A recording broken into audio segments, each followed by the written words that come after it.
Hey there everybody, this is Dave from Bluebears Games, and today we are talking Commander. Finally, after about a couple weeks, I decided to go ahead and do another Commander video because it had been a couple weeks. I've been doing a lot of unboxings, trying to complete previous decks, and I realized, why don't I talk Commander today? Because I actually have one more deck left for the before and after series. So today, we're going to be doing the final first video of the before and after series, and that would be Nekusar. Nekusar is the commander for this deck. This is I had to say 5 or 6 year old deck, just like all the rest, and this will be the original deck from when it was originally built, and then I will make a second video later with updates to it. I was going through it and it needs it. So let's start off with Nekusar, the actual card. It is blue, black, red, a 2/4 that says at the beginning of each player's draw step, that player draws an additional card. And whenever an opponent draws a card, Nekusar deals 1 damage to that player. Okay? So that is the commander for this specific deck. A lot of people know who he is. He's an old commander from, I believe it was either Commander 2014 or something like that. So it's been a while since he's been updated. Again, I was going through the deck earlier today, or yesterday actually, and when I first, looked at the deck a month ago, I was like, yeah, it doesn't need that much as far as like updates. And then I looked at it again today, and I was like, wow, or yesterday, and it was wholly different of a story when I looked at it. I was like, well, there's a lot I could do. So Nekusar is the commander, and we'll go over each individual part. I'm going to start with the land base. That was the first problem I noticed, so when I go over this, don't judge. It needs some major upgrading, and I already know where I'm going to go with it, so let's put Nekusar to the side. So, for the land base, we start off with an underground city. Obviously, if I had all the dual lands I need for this deck, they'd be in there, but I don't, so unfortunately this is the only one. Watery Grave, so another dual land. Drowned Catacomb, Darkwater Catacombs, and Dimir Guildgate are the 5 original black-blue dual lands that I have in the deck. For the blue-red version, I have Steam Vents, Sulphur Flats, Scalding Tarn, Izzet Guildgate. Okay, so first thing I noticed off the bat is I don't even have the blue-black fetch land, which is unusual since that's the one I have the most of. So that's the first change, but obviously I'll do the changes in the second video. I'll just go over what's in here first. For the black-red version of the duels, I have Blood Crypt, Dragon Skull Summit, Bloodstained Mire, Shadowblood Ridge, and Rakdos Guildgate. So that's what I have as far as the dual lands for the mana base. I have some changes I can make to that, especially since looking at it now, I was like, ooh, there's a lot missing there. So to go further, we also use Command Tower because any deck should use it, even if it's monocolor. Opal Palace, which doesn't make any sense in this deck because there's really no creatures, or at least there won't be when I'm done with it. Crumbling Necropolis for the tri-land that comes into play tap, which gives us every color we need. Grixis Panorama, which helps us go fetch for the missing piece if we need a color. Reliquary Tower, I do believe that if there was a land that I would put into any deck, or every deck, this is one of them, just because, I mean, sure, it's colorless mana, but it always says, you have no maximum hand size, and you can always use that, especially if you get, like, mana screwed and you get it in your opening hand. I've actually had a game like that. Bajuka Bog. When it enters the battlefield, exile all cards from target player's library, and it taps to add a black. Vivid Marsh, when it enters the battlefield, it's tapped with 2 charge counters on it. Add a black, or you can tap it and remove a charge counter and add 1 mana of any color. So, and then of course basics. So we got more islands than need to be. Don't know why. Swamps, and then 3 lonely mountains. So that's the mana base that I started with for this deck. Now remember, this was a long time ago when I built this, and Commander was a new thing. There's only been, like, I think 2 total Commander series out, and I had just learned about it when I bought them. So that is why it looks like that. It will change. Alright, so we're going to go over from the mana to the ramp. There was not a lot in here. I myself, I like ramp, don't get me wrong. I like adding a few mana rocks here and there. I don't like overloading on them because it seems like once you've got a solid mana base to begin with, anything extra would be overkill, and it seems like you're wasting a spot for a good draw. So let's go over what I have. So first things first is Wayfarer's Bauble.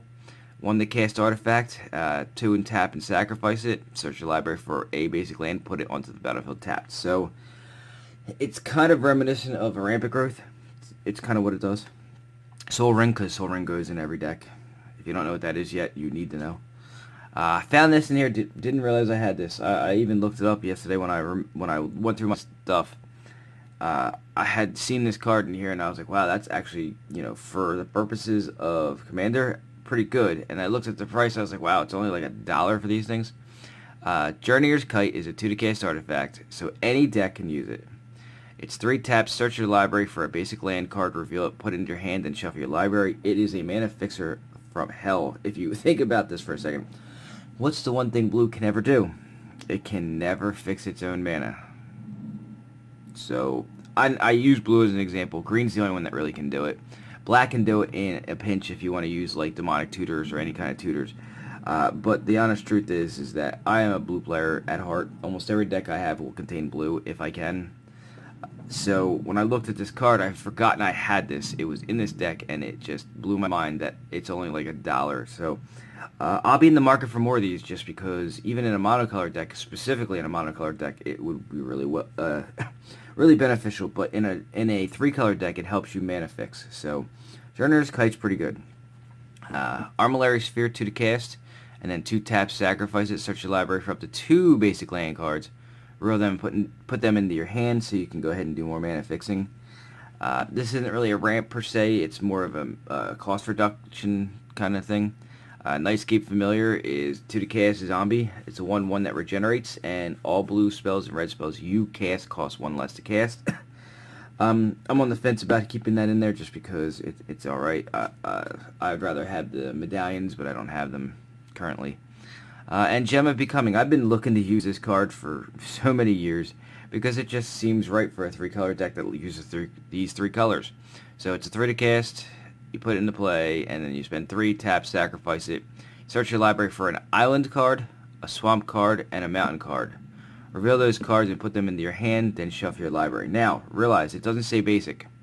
It's an island card, a swamp card, and a mountain card. So, assuming I had all of the real dual lands for these colors, which I believe I have one in another deck already, other than the Underground Sea. You can go ahead and search up each one of these because they each count as a swamp or whatever they are. Which, the black-red one counts as a mountain or a swamp. So you can go ahead and search up all those. You can also search for Watery Grave, Steam Vents. It actually lets you go search for all those things as if though it was kind of like a fetch land. So keep that in mind. I will probably keep that in there just because I really wanted to use that card in the right deck for a long time, and none of them really seemed to work. But this deck is perfect for it. So, alright. Up next, we're going to go over the theory for how Nekusar works and how Nekusar wins. Okay? And if you've ever heard the term wheel effect, that's kind of our wheelhouse, with no pun intended. Wheel effects are things like Wheel of Fortune, Wheel and Deal. But what that means is that you pay amount of mana, and everybody discards their hands, or discards X amount of cards, and then draws X amount of cards. That's what a wheel effect is. There are a lot of wheel effects in here. There's also, in this section I'm going to go over, it's going to be the kill cards as well. So this is going to be all about the strategy for winning with this Nekusar deck. The original one. Strategy will stay the same in the next iteration of this deck. The execution might change a little bit. So first up we have Burning Inquiry. It's a 1 to cast sorcery that each player draws 3, then discards 3 cards at random. So it's a partial wheel. Most wheels are usually the whole hand and then 7 cards. This is a partial wheel. Then we got Winds of Change for 1 red. All players shuffle their hands into their libraries, then draw the same number of cards they originally had. So, if you do this on first turn, I actually did have a game with Nekusar where I went first. This was in my opening hand, and everybody had mulliganed, and I did play this, and not everybody mulliganed, but like 2 or 3 people mulliganed in a 5-player game, and I did this, and everybody's opening hand was crap after that. It really pissed a lot of people off, so it's a good card. It's a good way to piss people off, too. Okay. On top of the wheel effects, this is the one of the couple ways to actually kill your opponent. Bloodchief Ascension says at the beginning of each end step, and it's not just your turn, it's everybody. So in multiplayer, it counts every single player for a single turn. At the beginning of each end step, if an opponent has lost 2 or more life this turn, you may put a quest counter on Bloodchief Ascension. So, think of it like this. If Nekusar is out, he automatically does 2 damage because his ability is to damage everybody for every time they draw a card, and he makes everybody draw an additional card. So he makes Bloodchief Ascension a real easy thing to get the counters on. Then, whenever a card is put into an opponent's graveyard from anywhere, if Bloodchief Ascension has 3 or more quest counters on it, you may have that player lose 2 life. And if you do, you gain 2 life. So if you haven't caught what this does, it says whenever a card is put into the graveyard from anywhere, that includes the hand, so you're wheeling out their hand. It's dealing 2 damage to them for it, and you're gaining 2 life for each card that goes in.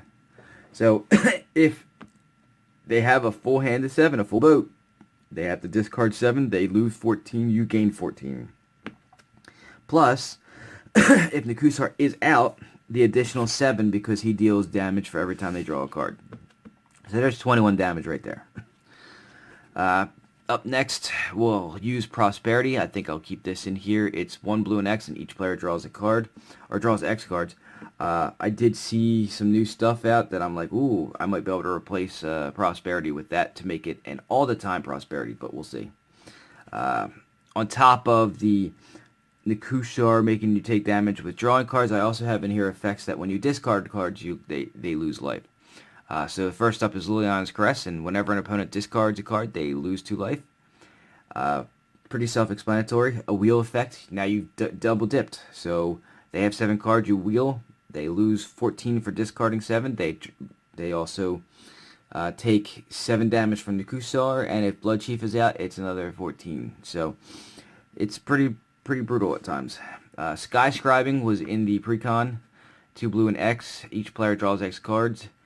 With a forecast on it, and the forecast is for 3, reveal this card, and each player draws a card. So, instead of actually casting it, you forecast, which means it can't really be countered as far as I'm aware. Temple Bell is a 3-cast artifact that you tap it, each player draws a card. It's alright. I'm sure there are better ways to do that now.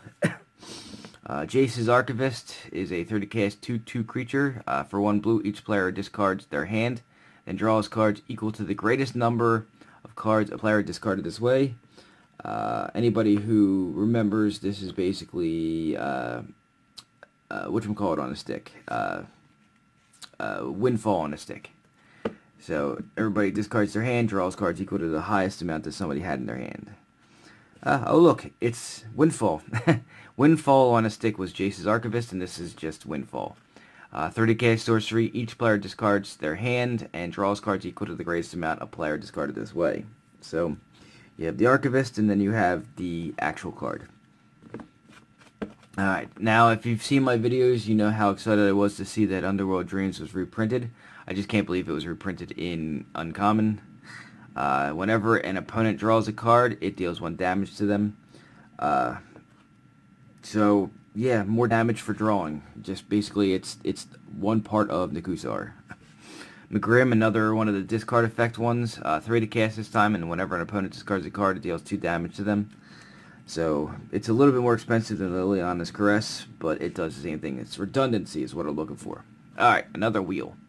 Molten Psyche. So, it's 3 to cast for sorcery. Each player shuffles the cards from his or her hand into their library, then draws that many cards. So it doesn't matter who has what, it's whatever you had when or whatever they had when I cast this. With Metalcraft, which may happen with some of the defense cards in here, if you control 3 or more artifacts, Molten Psychic deals damage to each opponent equal to the number of cards that player has drawn this turn. So, more damage to go along with the wheel effects. Phyrexian Tyranny. This is one of those ones. I actually made a deck based on this card by itself way back in Planeshift. So it's 1 blue, 1 black, 1 red, so one of each of the colors of the deck. Whenever a player draws a card, that player loses 2 life unless he or she pays 2. This affects you as well. So it's kind of a Punisher card, but usually because of all the stuff you have out, it's not as punishing to you as it is to your opponents. Otherworld Atlas is 4 to cast. You tap, put a charge counter on it, and then you can tap it, and each player draws a card for each charge counter on it. Again, it's very slow. I think I may have other ways to do that, especially with Throne of Eldraine, I think, brought in some good stuff. Up next, Viceling, 4 to cast for a 2/2, and at the beginning of each opponent's upkeep, it deals X damage to that player, where X is the number of cards in their hand minus 4, so anything above 4, and then remember, it's the beginning of the upkeep, so it's untap, upkeep, then draw, so it's before they draw the card for the turn. My favorite, and basically the game ender usually is this one. It's Teferi's Puzzle Box. It's an artifact that says at the beginning of each player's draw step, that player counts the cards in their hand, puts them on the bottom of their library, and then draws that many cards. So that's during the draw step. So they draw the card first. So say they have 5 cards and they draw when they have 6. They draw the card. They take those 6 cards, put them on the bottom of the library, and draw 6 more. With Nekusar out, that's a lot of damage for everybody every upkeep. Or draw step, actually, at the beginning of every draw step. Alright, Wheel and Deal, and it's shiny and foily, and this is old foil. I love the old foils. I like them way more than I like the new foils. Wheel and Deal is a 4 to cast instant. This is any number of target opponents. Each discards their hand and draws 7 cards, and then you get to draw a card. You can choose... You can actually play a little politics with this card if you really wanted to, and choose everybody but one other person. It can't be yourself, though. And then you get to draw a card, so it's always nice. Fate Unraveler, 4 to cast, 3/4. Whenever an opponent draws a card, it deals 1 damage to that player. So basically, it is Underworld Dreams on a stick.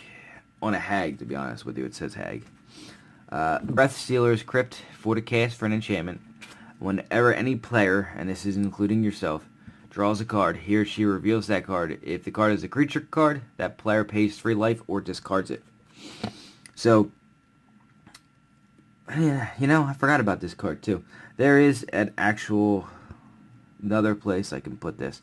I'm gonna go check to see if I have more of these. That actually is pretty good defensively for non-creature decks. So. That's staying, by the way. Whispering Madness. 4 to cast sorcery. Each player discards their hand, then draws cards equal to the greatest number of cards discarded this way, and Cipher. So, it's the black-blue version of Windfall, and it can be added to a creature that whenever they attack. Cipher is not very heavily used, but I'll read it. It says, you may exile this spell and encode it on a creature you control. Whenever that creature deals combat damage to a player, its controller may cast a copy of the spell without paying its mana cost. So there aren't a lot of creatures in here except for Nekusar and maybe a few others that might be replaced. So I use this for the sorcery effect. I don't think I've ever encoded on anything. Another way to kill your opponent, Psychosis Crawler. I have used this card in so many different decks. It's so versatile. 5 to cast for a star artifact creature. Power and toughness are equal to the number of cards in your hand. And whenever you draw a card, remember that. Whenever you draw a card, each opponent loses a life. So when you wheel, you draw 7, they lose 7. All of them lose 7. Memory Jar. This is the From the Vaults foil version. It is pretty cool looking. It's a 5 to cast artifact that you can tap it and sacrifice it. Each player then exiles all cards from their hand face down and draws 7. And at the beginning of the next end step, each player discards their hand and returns the original cards back to their hand. So there's a lot of drawing and discarding with Memory Jar. So, again, more for the kill. Time Reversal. 5 to cast. Each player shuffles his or her hand and graveyard into their library and draws 7, and then you exile it. It's a more expensive and an exilable version of one of the Power 9. That's all that is. So it's basically draw 7 is what I'm looking for out of that. And there are many ways to do that now. There weren't as many back then. Incendiary Command, 5 to cast, sorcery, and you get to choose 2. You can either deal 4 damage to target player, 2 damage to each creature, destroy a non-basic land, or each player discards all the cards in their hand and draws that many cards. So it's another wheel effect for the deck. And yes, redundancy is key here. You have to get them out. You have to get the wheels out. Alright, Reforge the Soul is a 5 to cast sorcery. Each player discards his or her hand and draws 7. This is a Wheel of Fortune, but I think it's double the cost. Maybe even more than double the cost. Oh yeah, there's the Miracle cost. That's how much Wheel of Fortune originally cost, too. So if you draw it as the first card you draw, this deck's going to draw a lot. One of the things I made too is actually put in something that says I win the game if I run out of cards. Chandra Ablaze, his 6 to cast for a Planeswalker with 5 loyalty counters on it. The uptick is discard a card. If a red card is discarded this way, it deals 4 damage to target creature or player. The -2, or the downtick, is each player discards their hand and draws 3 cards. That's the reason why this is in there. It doesn't look like it may stay in here, though. If you do actually do an uptick enough to get the ultimate off, it's cast any number of red instant and or sorcery cards from your graveyard without paying their mana cost. I'll think about that one. And the final, kill card will be Price of Knowledge for now. It's a 7 to cast that says players have no maximum hand size. At the beginning of each opponent's upkeep, Price of Knowledge deals damage to that player equal to the number of cards in that player's hand. So, it's expensive. 7 to cast is a lot. I've been trying to get the converted mana cost of my decks down a little bit just so that the mana bases are a little cheaper, but it does what it needs to do. Alright, so up next is defense. I use the same artifacts for defense as often as I can, and I've run out of them. So first up is Meek Stone, so no creature with power greater than 2 can untap. During their controller's untap phase.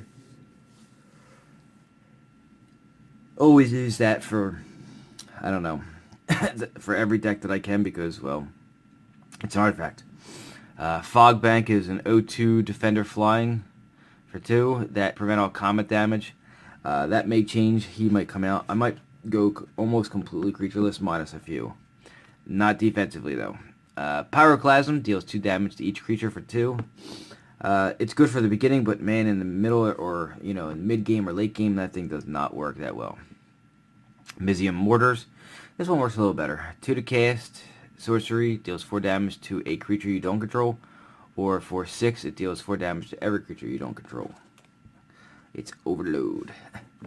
Starstorm is 2 red and X, and it deals X damage to each creature, and you can cycle it. So, it's useful. The only problem I have so far with this deck is defensively, since it doesn't have white or blue, because apparently white and blue together do it. It has blue but not white, so it doesn't have a lot of wrath effects. And the one wrath effect in black, I don't have, and if I had, I would want 4 of, so I could put it in every black deck. So we rely on damage-based killing effects for this deck, and unfortunately, not everything dies to damage in Magic.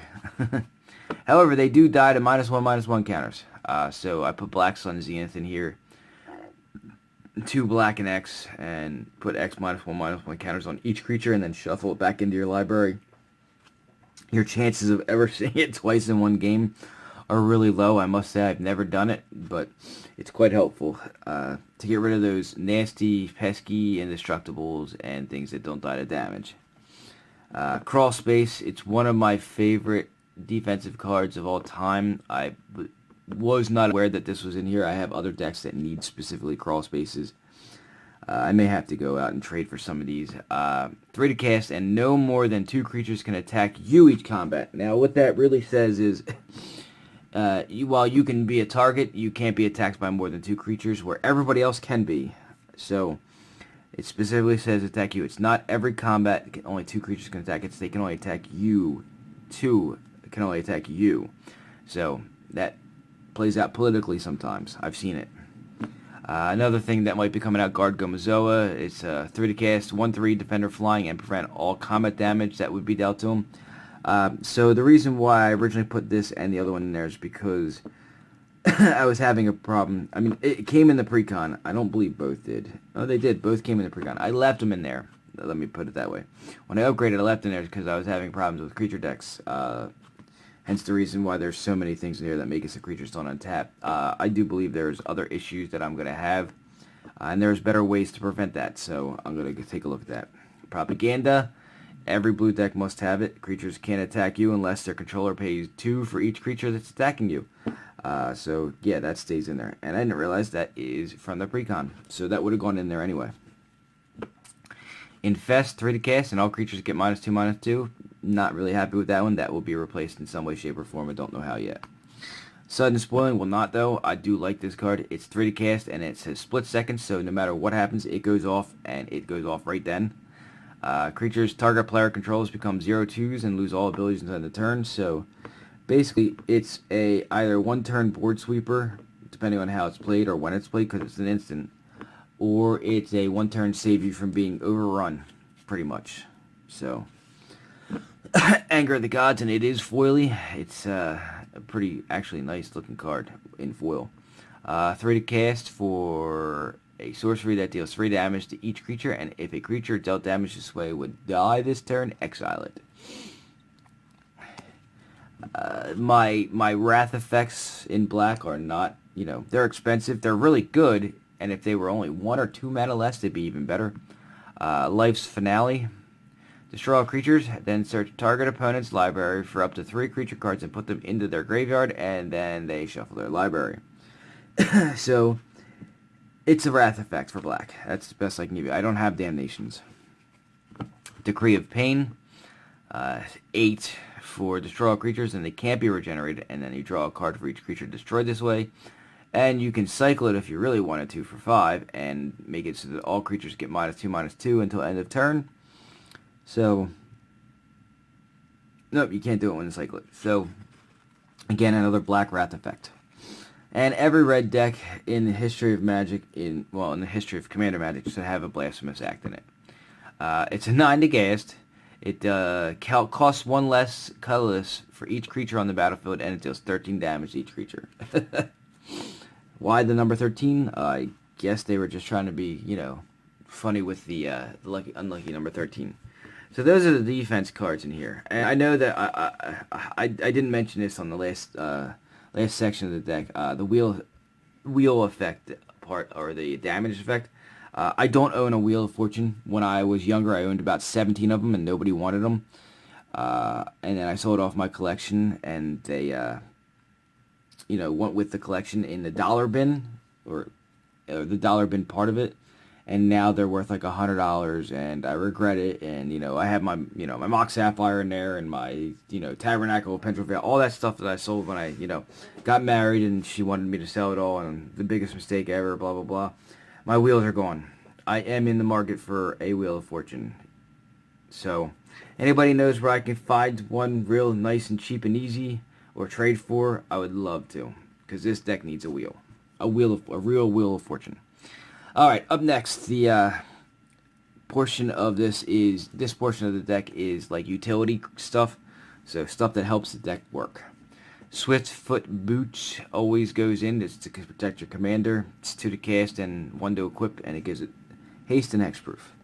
Exsanguinate makes no sense in this deck anymore. I don't know why it was in there in the first place. I think I just had a thing for Exsanguinate.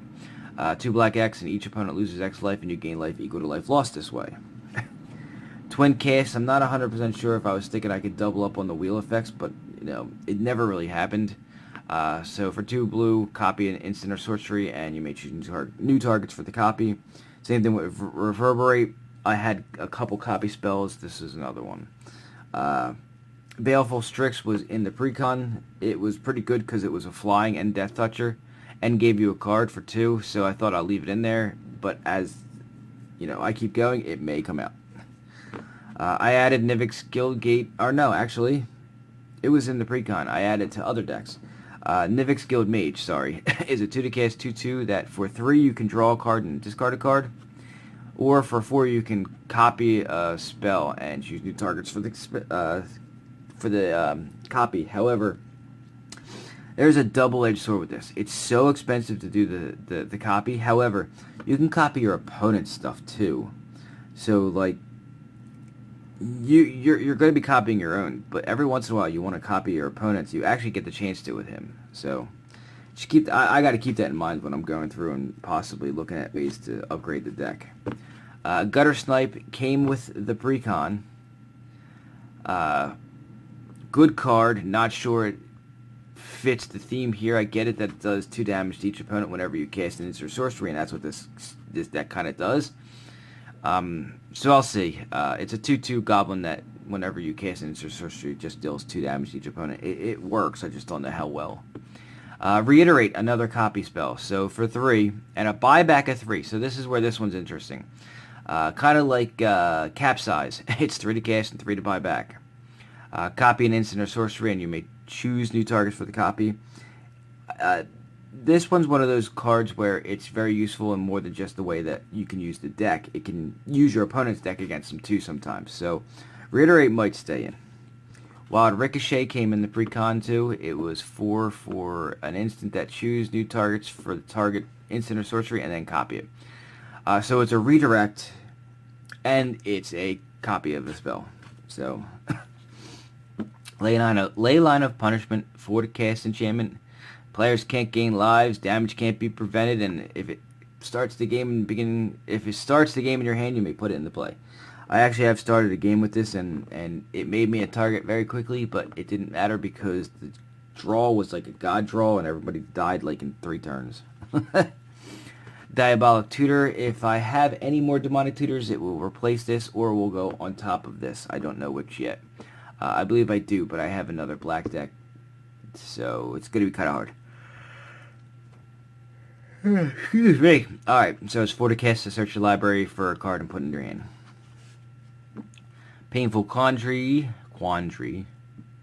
5 to cast enchantment. Whenever an opponent casts a spell, that player loses 5 life unless they discard a card. Probably gonna stay in just because it goes along with the theme of the deck of discarding, but only when I have the enchantments out. If it's kind of a double-edged sword there. It doesn't do anything unless I have it. To make the choice harder, I have to have like a Liliana's Triumph or a McGrim or whatever it is. Next up, Dominus of Fealty. I'm not 100% sure why this went in there. It's 4 to 5 to cast, and it could be any combination of blue or red. For a 4/4 flyer, and at the beginning of my upkeep, or beginning of your upkeep anyway, you may gain control of target permanent until end of turn, and if you do untap it, it gains haste. I mean, I know what I was thinking. I was like, ooh, I have this card, it's pretty cool, and it fits the colors, and can go in the deck, and it can take things. I don't know. I'll look at that one. It was a little weird. This is coming out. Opportunity. I don't like expensive cards for draw spells. 6 to cast, target player draws 4 cards. Nah. I'll find better ways to draw cards. That's got to come out. Soren Markov. 6 to cast, 4 loyalty counters to start. Uptick is 2 damage to target creature and gain 2 life. Downtick of 3 is target opponent's life total becomes 10. And downtick of 7, you control target player's next turn. I get why I put it in there. It makes sense, especially the target player's life total becomes 10. That may come out for something better. There's got to be something better now. And this is coming out. This was in the precon as well. Charmbreaker Devils, 6 to cast, 4/4. At the beginning of your upkeep, return an instant or sorcery card at random from your graveyard to your hand, and whenever you cast an instant or sorcery, Charmbreaker Devils gets +4/+0. So, I don't know. It might come out. Alright, so that is what we had for Commander Before and After for the Nekusar version of my Commander decks from about 5-6 years ago. I've been delaying the Oloro second video just because 3-color decks are hard to they're hard to, I guess, eliminate cards from, because you have to make really tough choices. With Oloro, the reason why he's so hard is because you could have different builds for him. It could be a life gain. It could be Super Friends. It could be, Stacks deck. It could be so many different options, right? With Nekusar, there's only one direction to go in. So, as much as it pains me to say this, I may actually finish the Nekusar deck and have a second video up before the Oloro deck. And part of that's because I have a specific card I'm trying to open from packs that just seems to be eluding me. So this one should be a lot easier, and the second half of this should come up quicker than the Oloro deck. But we shall see. So be on the lookout for that. It should be up. I'm hoping to get it up within a week, just because I want to get a second video for Commander up. It's been a while since I did a Commander video. I know you guys are getting antsy. I hate putting off stuff, but unfortunately, between life happening and my indecisions to, I guess, to finish the Oloro deck just because I'm being picky, hopefully this will quell that a little bit and you guys will enjoy it. So, with that being said, this is part 1 on the Nekusar Commander Before and After. Remember to do all those fun things. Like, subscribe, share, all that good crap. And be aware that this will have a second video up sooner than the other ones. So, with that being said, I'm Dave. This is Bluebird Games, and I'm saying thanks for watching, and I'll see you next time.